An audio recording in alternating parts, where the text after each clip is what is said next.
Balochistan national party ضلع کھیچ نے all parties کھیچ سے علیحدگی کا باضابطہ اعلان کر دیا۔ یہ اعلان پارٹی کے صدر شجاع گچکی نے تربت پریس کلب میں ایک اہم پریس کانفرنس سے خطاب کرتے ہوئے بی این پی کی مرکزی کمیٹی کے رکن ڈاکٹر عبدالغفور بلوچ اور دیگر رہنماؤں کی موجودگی میں کیا۔ ضلع صدر شجاع گچکی نے کہا کہ طویل غور و مشاورت کے بعد یہ فیصلہ کیا گیا ہے، کیونکہ آل پارٹیز اتحاد میں شامل رہنے کے باوجود عوامی مسائل کے حل کے لیے کوئی مؤثر عملی لائحہ عمل سامنے نہیں آیا۔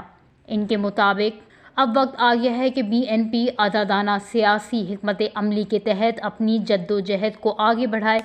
انہوں نے کہا کہ بلوچستان بالخصوص ضلع کیچ کے عوام تعلیم، روزگار، بنیادی سہولیات اور امن و امان کے سنگین مسائل سے دوچار ہیں۔ بی این پی اب اپنی سیاسی جدوجہد کو عوامی مسائل کے حل، نوجوانوں کے لیے روزگار کے مواقع، تعلیمی سہولت کے فروغ اور عوامی حقوق کے تحفظ کے لیے وقف کرے گی۔ پارٹی قیادت نے اس عزم کا اعادہ کیا ہے کہ بی این پی ذاتی یا وقتی سیاسی مفادات کے بجائے عوامی امنگوں اور اصولی سیاست کو ترجیح دے گی اور عوامی طاقت کے ذریعے اپنی تنظیم کو مزید مضبوط بنائے گی۔